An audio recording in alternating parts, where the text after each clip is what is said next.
you've heard of the rat park sort of experiment where they put rats with 2 water bottles. One was laced with, I think, heroin or cocaine, and one was just water in a cage. And 100% of the rats would choose the heroin or cocaine, the addictive water, the drug-laced water, and keep choosing it to the point of overdose. And pretty much all of them would kill themselves eventually. But then somebody saw this experiment and they were like, wait, these animals are social animals. They're in a cage by themselves. And so they proposed another experiment where they actually put the same 2 water bottles, one laced with, highly addictive drugs, one just water. And in that other cage, they had other rats, and they had activities, and they had sort of like a park-like environment with community. And there were still a few who would choose the heroin water, but almost nobody overdosed, and most of them didn't. Most of them would try it once or twice, and then they just wouldn't do it. And it is interesting because so much of like Dr. Gabor Mate's work has said, if we're drinking for trauma and we don't heal the trauma, switch it out for something else, right? But then there's also people who are drinking and they're not necessarily drinking, or they've healed their trauma and they continue to drink because it's just such a societal norm. And it is 2 different paths, but the results, are someone feeling very, very stuck. Bruce Alexander's 1979 study, best known as the Rat Park Study, was conducted in an attempt to illustrate the impact of the environment on drug addiction and to provide evidence against moral judgments on addicts. The study found that rats in cages with more stimulus chose to take drugged water far less than rats in empty cages. The conclusion drawn being that the cage we live in is what leads to addiction. This idea appears to answer why the war on drugs didn't work, and in recent years has become a popularly cited study to prove why drug use is continuing to increase and become normalized. The study, however, was flawed. Several variables were not controlled for, such as separating male and female rats in the empty cage, while allowing them together in the rat park cage. 8 days of data were also lost due to machine malfunction. Later studies which attempted to replicate his findings were mixed. While some found slightly more use in the empty cage or in the rat park cage, others managed to copy his results. However, this does not mean that the results are perfectly applicable to humans, as we are, after all, different from rats. Genetics and the type of drug used also makes a difference. Still, the idea that social connection plays a large role in addiction and drug use is a finding that continues to be replicated in other studies. In a recent article by the National Institute on Drug Abuse, it was reported that rats prefer social interaction to heroin or methamphetamine. Other studies illustrate the link between poor social connectivity, poverty, trauma, and drug use. If one were to pinpoint one problem as being at the forefront of American social issues, it would be rising rates of loneliness. Today, the result of a recent study by Cigna found that 3 out of every 5 adults, or 61%, report that they sometimes or always feel lonely. Among workers aged 18 to 22, sometimes known as Gen Z, 73% report sometimes or always feeling alone, up from 69% a year ago.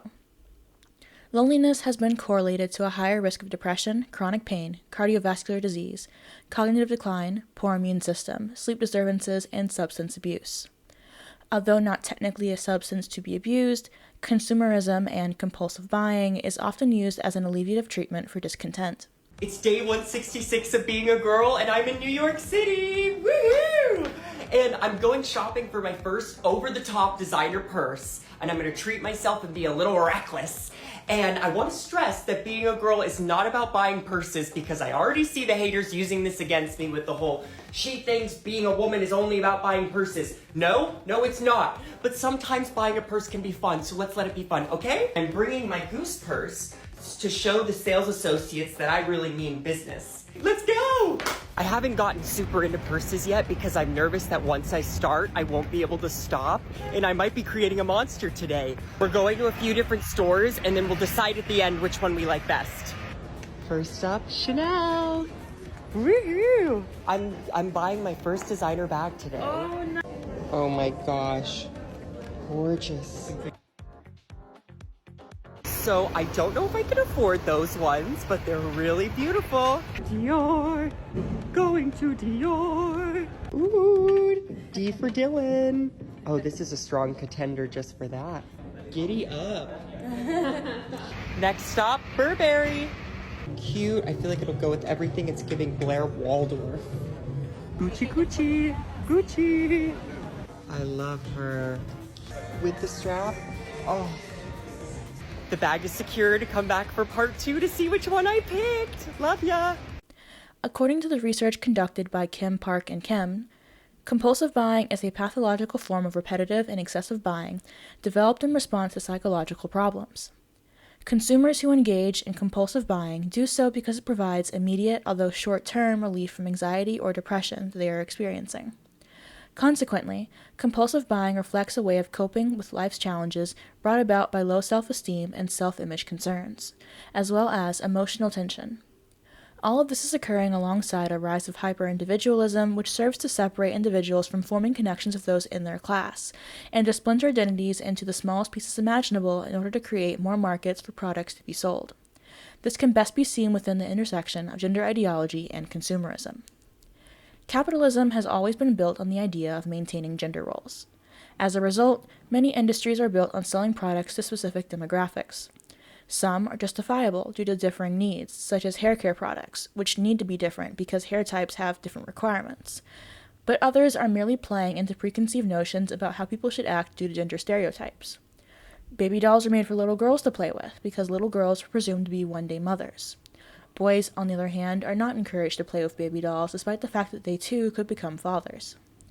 Clothes, particularly for children, are often highly gendered, illustrating a pedophilic sexualization of girls versus boys. Even hobbies are marketed to different genders, such as yoga and Pilates for women, while men are shown weightlifting. Those who claim to be breaking the binary and creating more identities are only creating new markets and demographics to create products for, many of which rely on presentation and consumption to fulfill their identity. Gender norms shape the consumption habits of individuals. Take, for example, what men buy for minimal grooming against what women are encouraged to buy. A woman is expected to have clean skin, to be hairless, to wear makeup, to wear flattering clothes, and to have nicely done hair. A man isn't even expected to smell good, let alone look good. These gender norms are everywhere, on billboards, on magazine covers, on TV screens, and of course, present in those around us. This aids in the creation of new insecurities, which then spurns on the creation of new products to fix those insecurities. Gendered marketing strategies help to reinforce gender roles and expectations. As we can see, there are no products for female body hair, therefore suggesting that it is an unwanted and unexpected action for women to take. Non-traditional gender identification is often treated as a counterculture, meant to contrast the status quo similar to how punk subcultures operate. One of the biggest differences between the two is that punk subcultures are inherently anti-capitalist and anti-consumerist, while gender subcultures are heavily reliant on consumerism and stereotypes to work. Although often branded as subversive, the creation of more identities simply means that rebranding and reskinning items creates new products that cater to those groups, often with an upcharge for being special items, such as menstrual products for trans men, makeup for non-binary people, and non-binary clothing. Many items are required to illustrate identities which would not otherwise be visible, but also would simply not exist without them. Identity is made up of many aspects about an individual.